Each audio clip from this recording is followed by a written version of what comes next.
오늘 우리에게 주시는 하나님의 말씀은 빌레몬서 1장 1절에서 3절까지의 말씀입니다. 빌레몬서 1장 1절에서 3절까지의 말씀입니다. 제가 가진 성경책 신약 성경 350쪽에 있습니다. 봉독하겠습니다.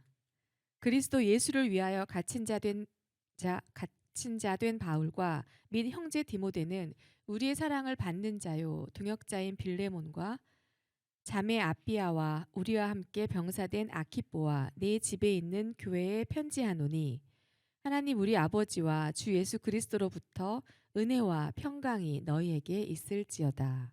아멘. 아멘. 말씀의 제목을 함께 읽습니다. 시작. 하나님의 뜻을 이루는 가정이 다시 읽습니다. 하나님의 뜻을 이루는 행복한 가정. 이 5월 달이 가정의 달이라가 흔히들 우리가 생각을 하고 어린이날, 어버이날 보니까 아빠의 날도 있고 이렇게 가정의 중요한 의미를 가지고 한 달을 보내는 것이 일반적인 것 같습니다. 여러분에게 이렇게 물어봅니다. 행복하십니까? 어떻게 해야 될지 모르겠죠. 대답을 아멘으로 해야 되는지 네로 해야 되는지. 행복하십니까? 예. 오늘은 예배당이 아주 청결해서 아주 행복합니다. 여기 청결이라는 단어를 쓰지 말아야 되는데 또 썼네요. 깨끗해서. 성경에서 청결하다는 예수의 보혈로 씻음받다 이런 뜻이니까. 옆 사람에게 한번 물어봅니다. 이렇게 쳐다보면서 안 쳐다보고 입으로만 하는 사람이 일으켜 세워서 저하고 합니다. 자, 행복하십니까?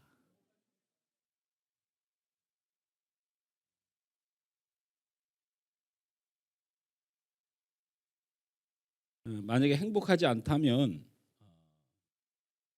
우리가 행복하길 원하느냐도 물어보고 싶습니다. 옆 사람에게 다시 반대편으로 인사합니다. 행복하길 원하십니까? 우리 교회는 이걸 물어보는 게 어색하네요. 제가 이렇게 실험을 이렇게 나름대로 혼자 설교 준비하면서 이렇게 반응할 것이다 생각해서 얼굴 표정들이 다 안 행복해야 제가 이렇게 설교를 하기 전에 다들 행복해 보여가지고 이거 내가 오늘 설교를 잘못 준비했나. 행복하고 싶고 행복하냐고 물으려면 우리가 행복이 무엇인지를 정확히 알아야 되죠. 나에게 내가 행복하길 원하는 것도 행복이 뭔지를 정확히 알아야 하고 또 우리의 자녀들이나 우리의 가족이나 우리 성도들이 행복하기를 원해서 행복을 빌어주려면 행복이 무엇인지는 정확히 알아야 되겠죠. 행복이라고 생각하면 우리가 자주 말씀드리지만 이 세상은 분명히 돈이라고 생각합니다. 행복의 가장 중요한 조건이 뭐냐? 깜짝 놀랐습니다. 70% 정도에 가까운 수치가 돈이라고 대답을 한다는 연구 결과가 있습니다. 우리나라의 경우를 말하는 거예요. 돈이 있으면 누릴 수가 있고 살 수가 있죠. 그러나 누리는 것이 행복이라고 말하기가 참 어렵습니다. 그리고 살 수 있는 것이 행복이라고 정의할 수도 없지요. 배부른 소리를 한다고 할지 모르지만 실제로 그렇습니다. 실제로. 우리 교회에서 저에게 자동차를 사줬잖아요. 저 자동차가 왼수가 돼가고 있습니다. 아주 그냥 온 천지 시험밖에 안 들고 제가 이 산 밑에 살잖아요. 세차해도 소용이 없습니다. 이 송악가루가 밤새 날리면 아주 그냥 푸르른 차가 돼버립니다. 그리고 저 차가 또 소중히 여기다 보니까 저걸 직접 손세차를 합니다. 제가 손세차를 저 혼자 하겠습니까? 사랑하는 아내와 봉사하기를 원하는 아들과 네. 제가 무슨 이게 한 달에 한 번 하겠습니까? 절대 그렇지 않습니다. 그러니까 점점점 처음에는 이해하다가도 요즘은 저 차 때문에 시험에 드는 가족들을 발견하게 됩니다. 제 차 안에서는 과자는 물론이고 음료수는 물론이고 몸만 살짝 왔다가 나가야 되고 몸에 묻혀온 먼지도 띄어가셔야 됩니다. 발판에는 먼지털 하나 없어야 하고 살 수 있으면 행복하다. 제가 우스갯소리로 말하지만 우리 청년들은 어쩌면 우리 학생들은 그런 이야기 도저히 이해할 수 없겠지만 40대 중반만 넘어가면 맛있는 거 사 먹는 것만이 행복한 것이 아니라는 걸 알게 됩니다. 돈이 있어서 사 먹는다고 다 좋으냐? 그렇지 않습니다.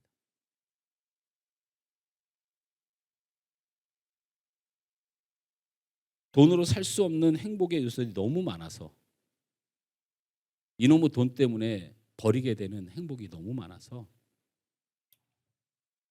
둘째는 행복은 건강이라고 생각합니다. 근데 제 스스로에게 한번 묻고 싶은 것이 있습니다. 제 스스로에게. 우리 성도들은 제발 건강하길 바라고요. 그러나 제 스스로에게 제가 건강하지 못해서 행복하지 않냐고 물어본다면 저는 아닙니다. 저는 건강하지 못해서 역설적일지 모르겠지만 감사와 은혜를 알게 되었고 그렇게 살아가고 있습니다. 그리고 제가 건강하지 않음을 통하여 내 인생의 끝이 있음을 준비하며 살게 되었습니다. 제가 건강하지 않음을 통하여 우리 부모님들이 병들고 고통받으며 마지막을 맞이하는 일들의 슬픔보다는 소망을 갖게 되었습니다.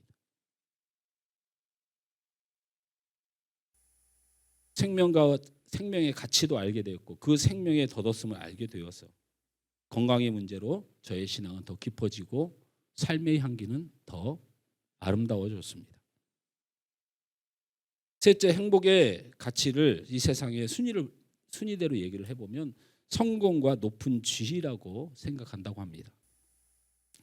나무에 올라가는 원숭이만 빨간 엉덩이가 보인다는 말이 있습니다. 높이 올라가는 거 그렇게 좋지 않습니다.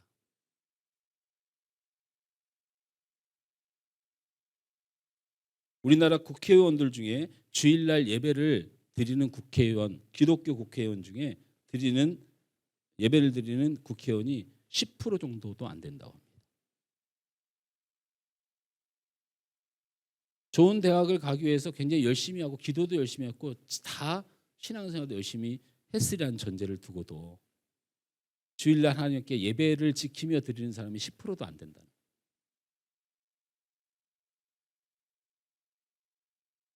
나무에 올라간 원숭이만 빨간 엉덩이가 보인다라는 거죠. OECD 회원국이 38개 나라입니다. 감사한 건 38개 나라가 돼서 되게 감사합니다. 왜냐하면 2년 전만 해도 34개국이었는데 우리나라가 이 OECD 회원국 34개 나라에서 33위를 기록한 나라입니다. 행복지수가. 근데 38개 나라가 돼서 우리나라가 다행히도 밑으로 세 나라가 생겼습니다. 34위, 35위를 기록하는 거죠. 더 진짜 마음이 아픈 건 진짜 우리나라 큰일 났어요. 아동 행복지수가 OECD에서 꼴등을 자그만치 5년 동안 하고 있습니다. 우리 아이들은 이 땅에 살면서 불행하다고 생각한다는 거예요. 자신은 절대 이 땅에서 행복해지지 않는다고 생각한다는 거예요. 여러분, 행복지수를 분석하는 자료가요 엄청 면밀합니다. 뭐 대충 행복하냐고 물어보는 게 아닙니다. 가족 간의 관계, 학교 간의 관계, 종교적 관계, 직장의 관계, 돈 얼마가 자신에게 미치는 영향 너무 많습니다. 지표가. 이것은 무엇을 이야기하냐면 우리가 행복에 대한 이해와 관념이 잘못돼 가고 있었다는 거예요. 행복이라고 하는 것에 대한 관념과 이해가 바로 설정이 됐으면 이 행복지수가 이렇게 낮을 리가 없어요. 행복이랑 목표를 하면 우리가 얼마나 열심히 삽니까? 지금 돈도 벌고 잘 되려고 노력하고 건강하라고 노력하고, 그런데 행복 지수는 바닥을 향해서 간다면 이건 분명히 행복을 이루는 요소가 방향이 잘못되었다는 것을 반증하는 것이죠. 우리나라는 행복하면 돈, 건강, 성공이 순위로 차지합니다. 이게 합치면 95%가 넘습니다. 나머지는 없습니다. 행복에. 나머지는 없어요. 다른 가치가 없어요. 우리나라는. 나는 그렇지 않다고 아마 생각할 수도 있습니다. 여러분은. 그런데 우리 후대들이 행복지수가 제로인 거 보면 우리하고 똑같이 닮아간다는 거예요. 우리의 생각을, 우리의 모습을, 우리의 가치를. 그들도 행복의 요건을 우리식으로 받아들이고 행복의 가치관을 우리 속에서 발견하고 있어요. 미국에서 이 클린턴 대통령 정부 때 후반기에는 굉장히 그 정부가 위험하기도 했지만 이 초창기 때 미국의 가장 모범적이고 그리고 온 세계에 귀감이 되면서도 나라가 가장 부강했던 나라라고 평가를 한답니다. 클린턴 대통령 정부 초반기에. 근데 이 초반기를 이끌었던 이 경제 정책을 수립하고 총괄 지휘를 했던 라르샤라는 사람이 있는데 이 사람의 이야기가 있습니다. 정부가 시작되어서 경제 정책을 펼쳐나가기가 얼마나 바쁘겠습니까? 어느 날 출근을 하면서 아들이 있는 곳에 가서 인사를 하는데 이 아들이 이렇게 얘기를 하더라고 합니다. 아빠, 퇴근하고 오셔서 내가 잠들어 있더라도 저를 꼭 깨워주세요. 그러니까 이 라르샤가 뭐 때문에 자는 너를 깨우냐 그랬더니 아빠, 내가 세상에서 제일 행복한 건 내가 아빠와 함께 이 집에 있다는 거예요. 근데 내가 잠이 들어버리면 아빠를 볼 수가 없어요. 그래서 제 행복은 아빠니까 저를 꼭 깨워주세요. 그 길로 이 나르샤는 경제장관직의 사직서를 던지고 그동안 성공 가도를 달렸던 자기 인생의 종집을 짓고 사표를 냈습니다. 클린턴 대통령은 그를 철저하게 국가에 대한 애국심으로 붙들었지만 그는 사표를 던지고 가정으로 돌아왔습니다. 그렇다고 이 나르샤가 불행해졌을까요? 미국의 경제를 주무르는 장관직보다 더 중요한 것이 가정이라고 하는 그 가정의 행복은 무엇과도 바꿀 수 없다는 사실을 비로소 알게 된 겁니다. 세계 안에 제가 행복지수를 2024년 기준으로 OECD 국가 행복지수를 살펴봤습니다. 1위부터 4위까지를 보면 1위가 핀란드, 2위가 덴마크, 3위가 아이슬란드, 4위가 스웨덴. 깜짝 놀랄 것은 5위가 이스라엘이에요. 저 전쟁 바닥에.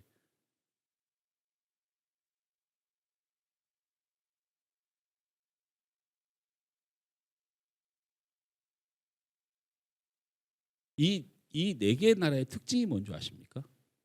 국기가 똑같다는 거예요. 국기 모양이 똑같습니다. 단 색깔만 달라요. 국기 모양이 어떤 모양일까요? 십자가입니다. 그들의 가치관 속의 행복은 우리가 보는 가치관과 달라요.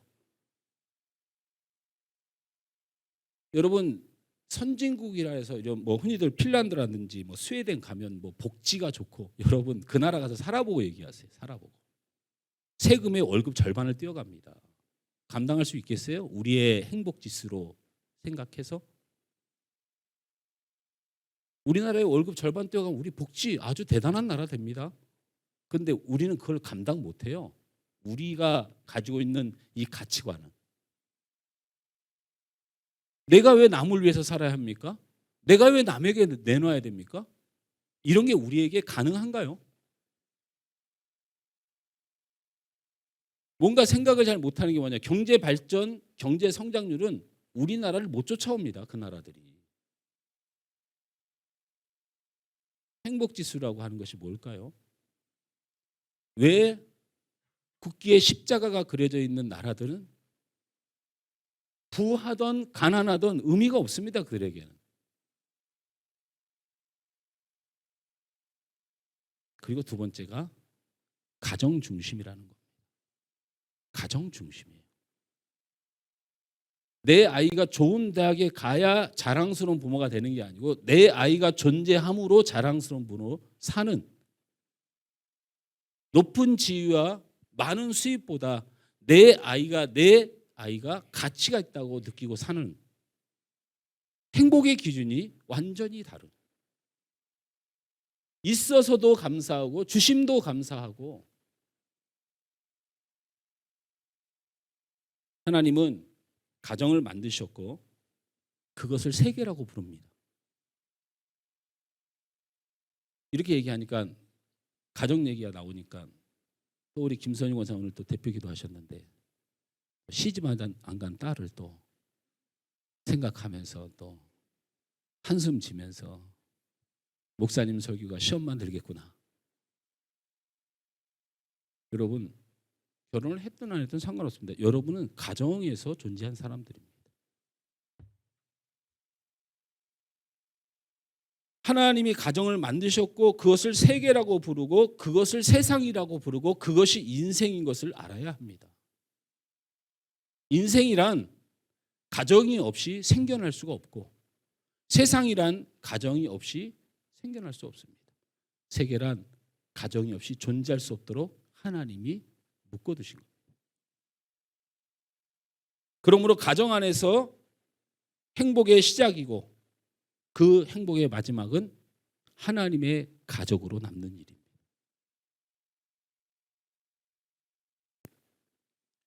오늘은 빌레몬서를 이야기를 할 겁니다.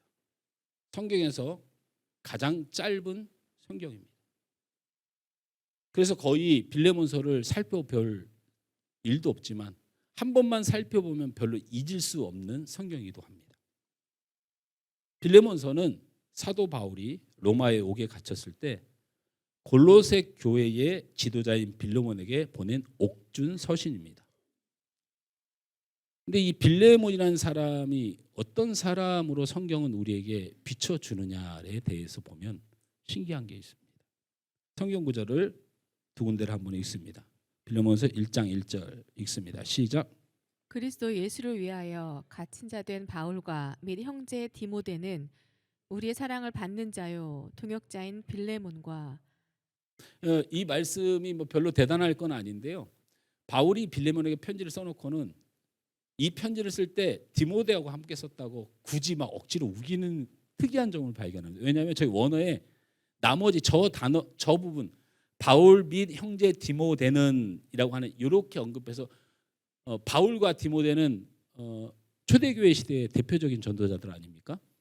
이 두 사람이 빌레몬을 배웁는다라고 이런 느낌을 주기 위해서 굳이 저렇게 써놓고는 나머지 모든 부분에서는 다 바울의 단수로 표현을 합니다. 그러니까 그냥 자기가 써놓고는 빌레몬의 이름을 빌렸다는 특이한 점이 있어요. 우리 또 1장 23절에서 24절 말씀 함께 읽습니다. 시작. 그리스도 예수 안에서 나와 함께 같은 자 에브와 브라와 또한 나의 동역자 마가 아리스다고 데마 누가가 문안하느니라. 초대교회에서 가장 유명한 지도자들을 다 열거해놨어요. 특이하지 않습니까?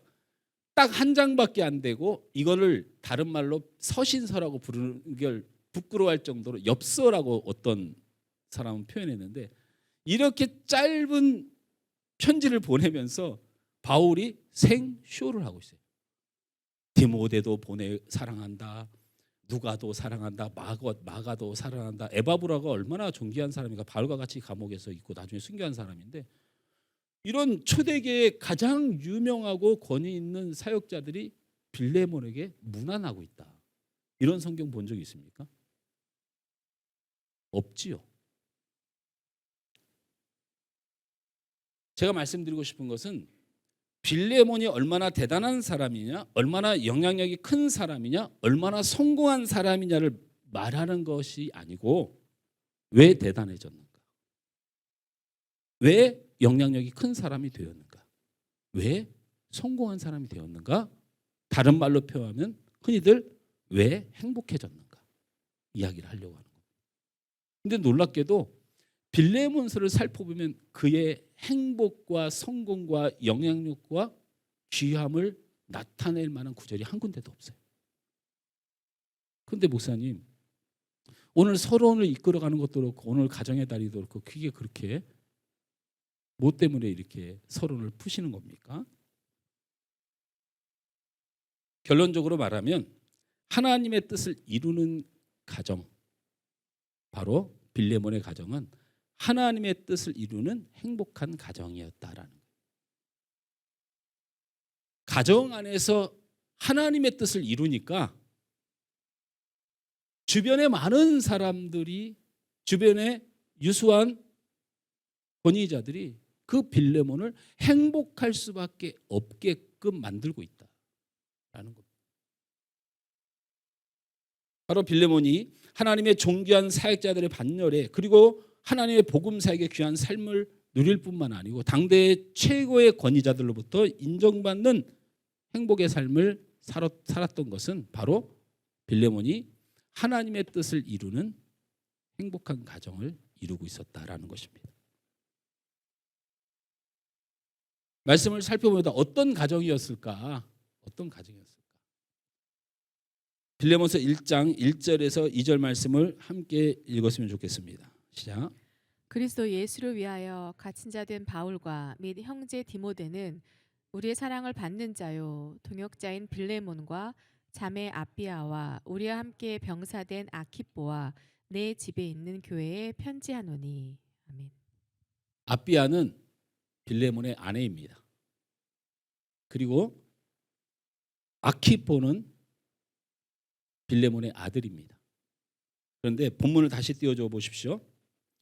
아들 아키보에 대해서 기록하는 것을 우리 2절을 같이 읽습니다. 시작. 자매 아비아와 우리와 함께 병사된 아키보와 내 집에 있는 교회에 편지하노니. 빌레몬은 골로새 사람이에요. 골로새 사람.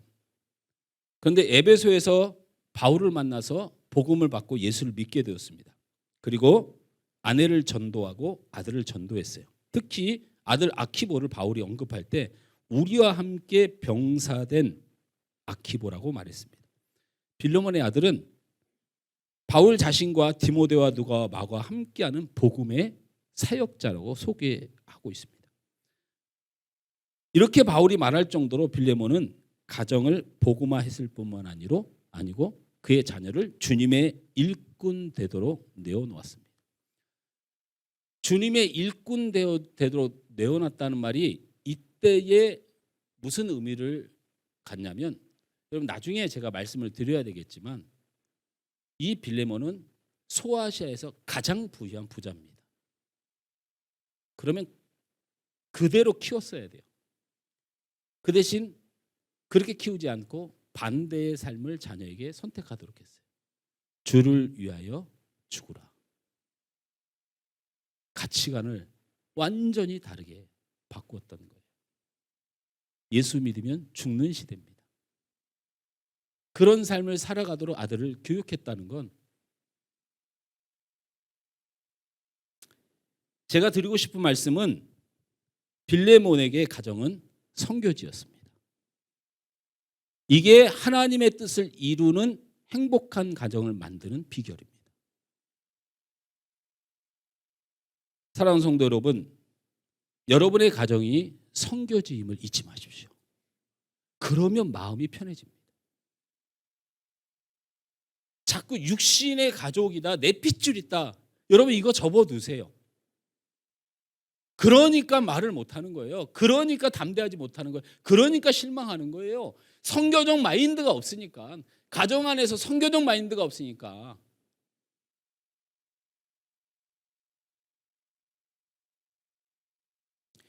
예수님이 이런 말씀을 하셨습니다. 사도행전 1장 8절 말씀을 준비를 안 한 이유는 여러분 너무 잘 알죠? 자, 크게 사도행전 1장 8절 말씀을 외웁니다. 시작. 자, 우리 중고등부, 청년부 두 손 높이 드세요. 담당 교육자 누구예요? 사도행전 1장 8절 말씀을 몰라서 시작. 오직 성령이 너희에게 임하시면 너희가 권능을 받고 온 유대와 예루살렘과 온 유대와 사마리아 땅끝까지 이르러 내 증인이 되리라. 여러분, 이 말씀을 예수님께서 직접 하셨는데요. 점진적 선교로 설명하는 분들이 있어요. 실제로 있습니다. 처음에는 어디예요? 예루살렘과 그 다음에 어디예요? 유대와 그 다음에 어디예요? 사마리아와 그 다음에 어디예요? 땅끝까지. 이게 선교적 비전이다. 그래서 이렇게 세계 만방을 향하여 나가야 한다. 재밌는 해석이잖아요. 그런 해석 아닙니다. 무슨 성경을 그렇게 씁니까? 수학입니까? 이렇게 예수님이 말씀하셨어요. 예루살렘을 포기하지 말라. 너희들이 여기서 복음 전하기 힘들어도 예루살렘을 포기하지 말라. 이 유대를 버리지 마라. 그리고 같은 민족인 사마리아를 버리지 말라. 이렇게 말씀하신 거예요.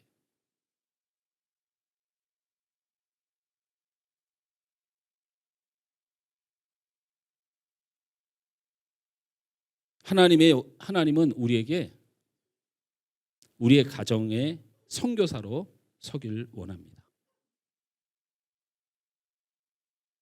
여러분의 가족은 믿지 않는 미전도 종족입니다. 머릿속으로 생각해 봅니다. 우리 가문에 예수 안 믿는 사람을 생각하며 따라서 미전도 종족입니다. 선교사는 이해 안 된다고 선교를 포기하는 선교사는 없습니다. 복음을 전하고 예수님을 전하는 일에 이해가 안 된다고 포기하는 선교사는 선교사가 아닙니다. 선교사는 전도했을 때 효과가 없고 반응이 없다고 선교를 포기하지 않습니다. 부모님이 반응하지 않고 자녀가 반응하지 않고 친척이 반응하지 않는다고 왜 포기하십니까? 여러분은 선교사입니다. 선교사는 원주민을 미워하거나 원망하지 않습니다. 선교사는 어떤 어려움에도 전도가 스트레스가 아니고 기쁨과 사명입니다. 하나님께서 여러분을 가정의 선교사로 파송했습니다. 그들을 구원할 사람은 너밖에 없어서 내가 그들을 불쌍히 여기고 네가 변함없이 사랑할 수 있는 선교사라서 내가 그 가정에 너를 선교사로 파송했노라. 우리 김동희 집사님의 아들을 다른 사람이 주구장창 사랑해 주지 못합니다. 세상에 무슨 일이 있어도 영교 씨를 사랑할 유일한 선교사가 우리 김동희 집사님. 그래서 하나님이 보내신 거예요.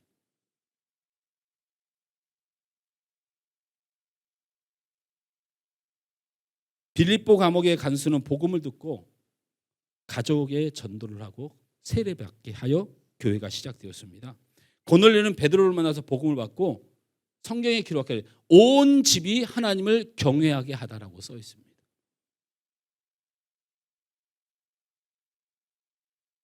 노아는 이웃 전도를 실패한 실패자입니다. 노아가 왜 성공자입니까? 한 사람도 방주에 들이질 못했어요. 그러나 노아가 이 세상을 제2의 세상으로 이뤄갈 수 있는 힘은 그의 가족만큼은 방주로 끌어왔습니다.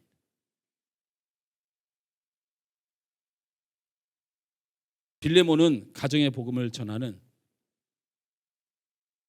사랑하는 아들을 주님께로 인도하는 선교사였습니다.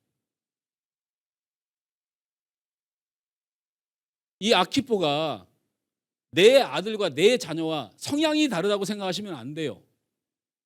엄청난 부자로 부족한 것이 없이 살면서 그것만 보고 자란 그런 아이가 예수가 뭔지를 알고 그 복음이 뭔 줄 알았겠습니까? 그러나 끊임없이 선교사는 포기하지 않습니다. 실망하지 않습니다. 왜 빌레몬은 이렇게 위대한 사람이 되었을까? 빌레몬서 1장 2절 말씀을 함께 읽습니다.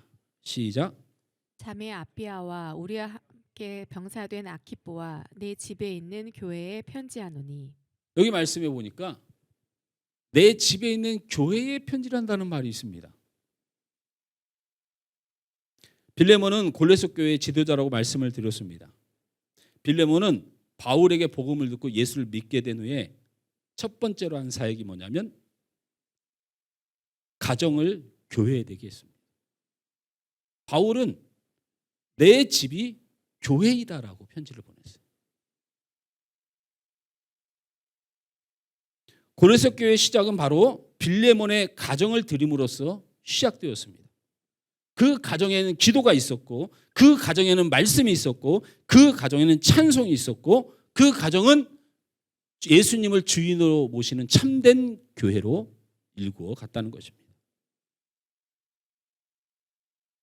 여러분, 예루살렘 교회가 베드로의 목회를 통해서 바울조차도 벌벌 떨 정도로 존귀하고 거룩한 교회였습니다. 그런데 여러분, 이 예루살렘 교회가 어디 있었습니까? 바로 마가의 다락방에서 시작된 겁니다.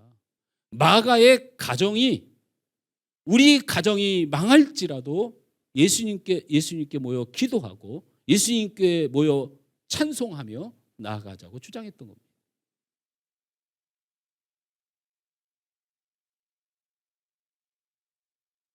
로마의 박해를 가장 받은 교회가 빌립보 교회입니다.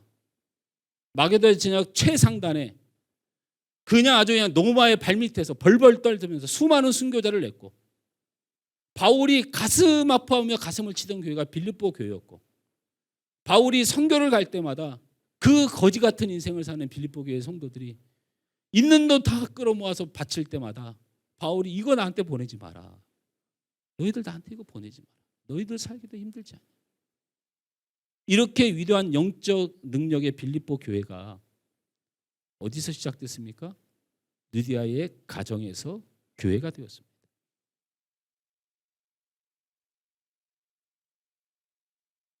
최대 교회의 모든 재정과 성교비를 감당했던 에베소 교회는 여러분도 잘 알다시피 브리스길라와 아굴라의 가정에서 시작되었습니다. 가정이 교회가 될 때 하나님의 역사가 일어납니다. 하나님은 만홀히 여김을 당하지 않습니다. 우습게 여겨질 수가 없습니다. 하나님은 거짓이 없습니다. 앞뒤가 다르지 않습니다. 우리 교회의 부흥 실제로 그렇습니다. 여러분, 요즘 충격을 주고 있는 사람이 있죠. 데이비드 차 선교사입니다. 목회자로서 50만 유튜버를 이끌고 세계 회사를 운영하면서 한 달 수입이 100억이 넘어요. 제가 이거 일일이 말씀드리지 않습니다. 빈야도 하면서 신사도 운동하면서 그냥 예수자만 갖다 붙이면 정신 못 차리고, 여기가 성전인지 이단인지 구분 못하고,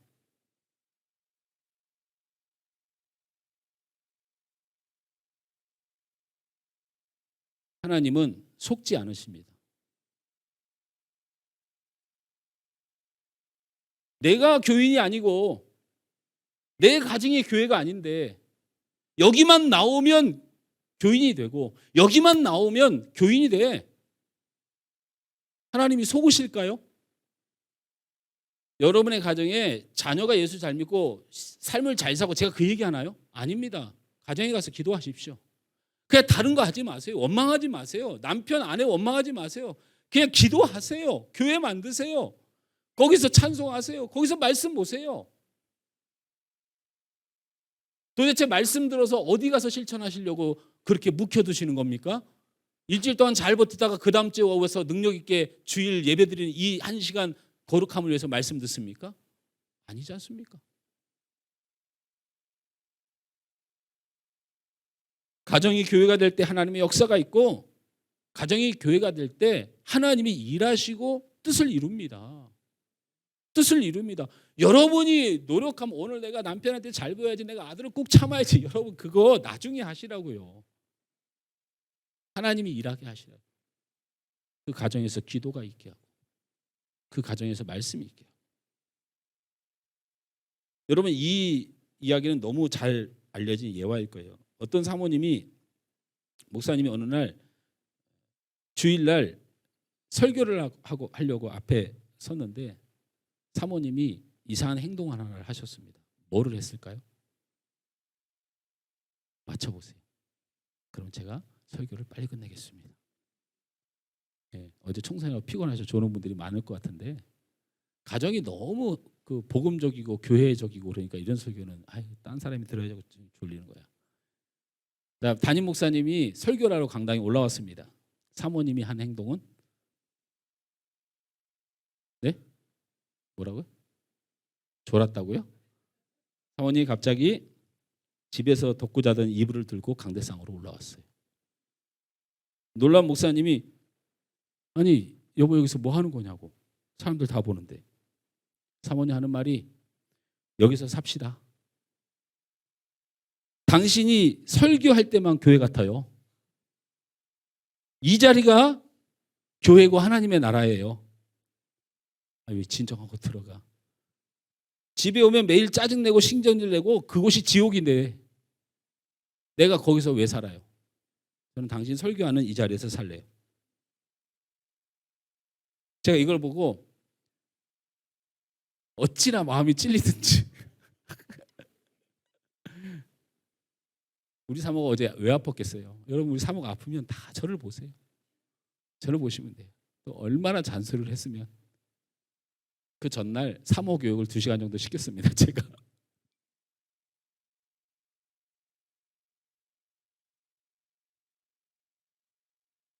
회개합니다. 회개하고 목사도 사람이고 연약한 사람이고 죄가 많은 사람입니다. 그래도 기도해야 됩니다. 그래도 감사해야 됩니다. 이 세상 사람들이 구원의 시작을 이루는 것은 의리하고 유명한 교회를 보고 목사를 보고 아니라는 것을 아셔야 합니다.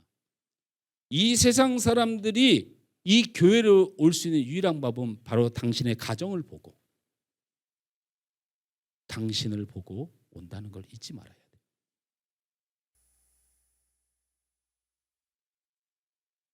그 사람들이 우리의 가정을 보고 우리의 삶을 보고, 여러분 가정을 본다는 얘기를 하니까 우리 가정이 뭐 성공을 못하고, 여러분 그거 의미가 없어요. 여러분 한 사람이면 좋게요.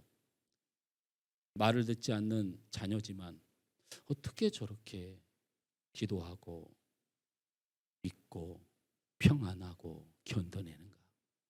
나는 못 견딜 것 같은데. 안 맞는 남편이고 아내지만 누가 봐도 이해가 안 되지만 어떻게 저럴까. 저 사람에게 무엇이 있을까? 바로 예수가 보여야 합니다. 바로 교회가 보여야 합니다. 여러분의 가정은 교회입니까? 여기서 이 하늘소망교회가 교회되게 하는 일은 제가 힘쓸 테니까 여러분은 가정의 목회자로 가십시오. 여러분의 가정의 목회자가 되시길 바랍니다. 빌레몬은 어떻게 위대한 사람이 되었는가, 가슴 아픈 사연을 빌레몬서의 핵심을 가지고 마지막으로 설명을 드립니다. 빌레몬서 1장 12절 말씀, 16절 말씀, 17절 말씀을 한눈으로 봅니다. 같이 읽습니다. 시작. 내게 그를 돌려보내노니 그는 내 신복이라. 이후로는 종과 같이 대하지 아니하고 종 이상으로 곧 사랑받는 형제로 둘 자라. 내게 특별히 그러하거든. 하물며 육신과 주 안에서 상관된 내게랴. 그러므로 내가 나를 동역자로 알진대 그를 영접하기를 내게 하듯 하고. 아멘. 저를 보세요. 뭔가 분위기가 심상치 않죠? 이게 빌레몬서의 주된 내용입니다. 제가 그래서 중간중간 간추린 거예요.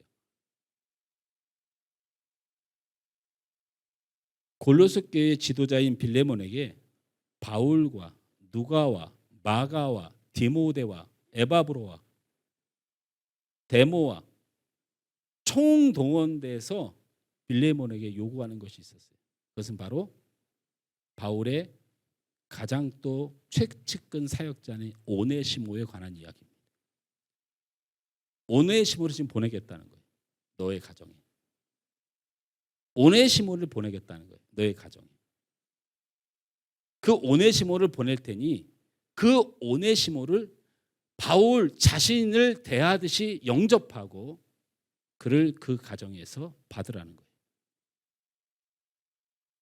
그러면 이게 무슨 의미를 가진 거냐? 오네시모는요, 빌레몬 집안의 종이었습니다. 오네시모의 인품으로는, 아니 이 빌레몬의 인품으로는 부하고 종이었지만 이 종을 가족처럼 보듬고 살았습니다. 근데 오네시모가 빌레몬이 사람이 너무 좋으니까 재산을 싸그리 다 훔쳐가지고 로마로 도망간 종입니다. 그래서 빌레몬과 아비아와 아키포 이 가정은 이 상처를 준 오네시모를 잊을 수가 없습니다. 그러나 예수 안에 살면서 골로새 교회를 목회를 열심히 하며 그 상처를 치유해 가고 있는데 갑자기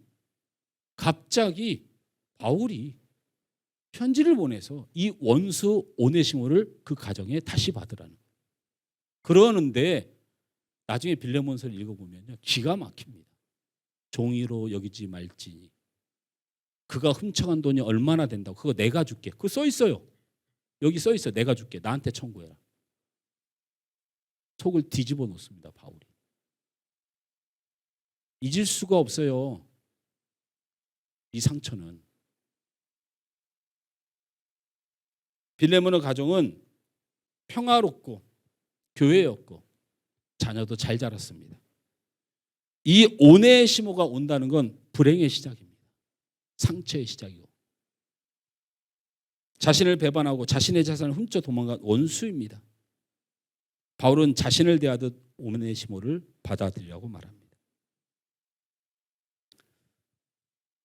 빌레몬이 겪고 당하고 아팠던 모든 것을 모르는 것이 아니나 바울은 예수님의 은혜로 그를 대하라고 권면합니다. 그리고 온 사도들이 그 상처를 알기에 빌레몬의 가정에 이 오네시모를 받아줄 것을 간곡히 부탁하는 것입니다. 빌레몬은 자신의 감정, 자신의 억울함, 자신의 상한 마음을 다 줬고 하나님의 뜻을 받아들이기로 결정합니다. 가정은 내 삶의 훈련장으로 하나님은 삼으십니다. 그렇게 높은 지도자의 위치, 그렇게 거룩한 자리에 가서 그 은혜 자리에 가면 다 행복할 줄 알았는데 높고 대단해지는 것이 행복이 아니고 다시 한번 나의 연약함을 발견하게 되는 거죠. 빌레몬이 자기는 그렇게 대단한 사람인 줄 알았는데 다시 오네시모의 등장을 통하여 자기가 얼마나 추하고 자기가 얼마나 교만하고 자기가 예수의 은혜로도 치료가 안 되는 이 원수 맺는 일이 자기 안에 숨어져 있다는 사실을 깨닫고 그의 가정은 다시 하나님이 뒤집어 놓는 신앙의 훈련장이었다는 겁니다. 빌레몬은 이것을 받아들인 사람. 나의 가정은 나를 존귀하게 만들어 훈련시키는 훈련장이라는 사실입니다. 빌레몬의 위대함은 바로 여기에 있었던 것입니다. 가정과 교회는 우리의 뜻을 이루는 것이 아니고 감정과 억울함과 상한 마음을 접고 하나님의 뜻을 이루는 신앙 훈련장입니다. 여러분 말씀을 듣고 은혜를 받으면 순종하십니까?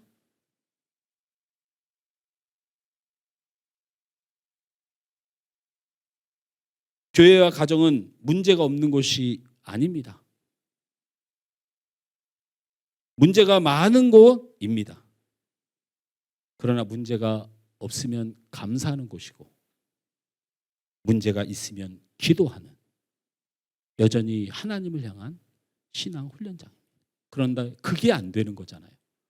우리의 가정과 신앙이 그게 안 돼요. 많은 것을 가지면 감사가 사라집니다. 희한합니다. 희한해요. 시험이 들면 기도하면 되는데 안 합니다.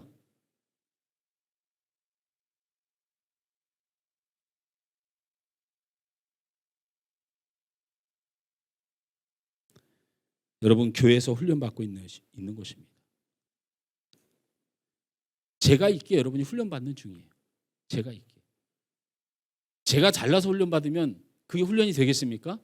훈련이 편안한 게 어디 있습니까? 훈련이. 편안하면 훈련이라고 하지 않습니다. 제가 논사훈련소를 나왔는데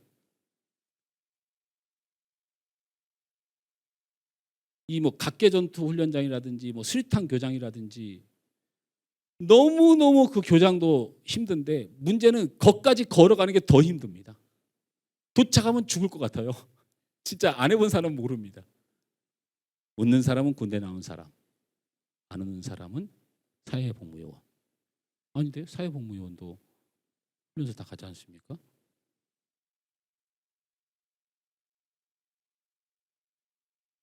코앞에 있는 PT장 가는 건 그냥 동네 소풍 가는 것 같은 느낌입니다.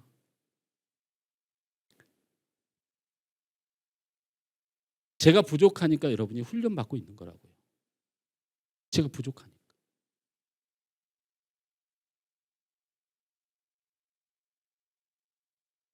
옆에 있는 사람이 있기 때문에 여러분이 훈련되고 있는 겁니다. 여러분 가정이 있기 때문에 여러분이 훈련되고 있는 겁니다. 남편을 통하여 훈련되고 있습니다. 아내를 통하여 훈련 중입니다. 자녀를 통하여 훈련 중입니다. 부모님을 통하여 훈련 중입니다. 훈련은 고생이 아니라 평화이고 승리이고 행복입니다. 훈련한 자가 실패하는 법은 없습니다. 훈련은 잠시의 불편함이 있을 뿐이지 그것은 반드시 평화를 지키고 그 훈련을 통하여 승리를 하고 그 훈련은 가치가 있는 것입니다. 이 훈련을 감사하게 생각하고 승리하시길 바랍니다. 옆 사람에게 축복합니다. 당신 때문에 훈련받습니다. 그냥 좀 하세요. 좀 그냥 저를 보고 하세요. 그럼 저를 보고 자, 다 같이 합니다. 목사님 때문에 훈련받습니다. 진짜 하는 사람들 있네. 아주 그냥 정중하게 하는 사람들 있어. 진심을 다해서. 이게 뭐가 어떻습니까? 훈련이 실패가 있습니까? 훈련이 손해가 있습니까? 말씀 맺습니다. 빌레몬의 존귀하고 위대한 주님의 사람, 하나님의 사람에 대한 그 시작은 바로 하나님의 뜻을 이루는 가정, 하나님을 모시고 참 행복한 가정을 만들었다는 것입니다. 따라서 합니다. 선교를 포기하지 맙시다. 선교를 포기하지 맙시다. 가정의 선교를 멈추지 마십시오. 할렐루야? 할렐루야? 교회를 만듭시다. 교회를 만듭시다. 내 가정을 교회를 만듭시다. 내가 교회의 내 가정의 목회자가 됩시다. 할렐루야? 세 번째로 따라합니다. 나는 지금 훈련 중입니다. 나는 지금 훈련 중입니다. 나는 승리할 것입니다. 나는 행복할 것입니다. 존귀한 하나님의 뜻을 이루는 행복한 여러분 되시길 주님으로 축원합니다. 찬양 함께 드리겠습니다.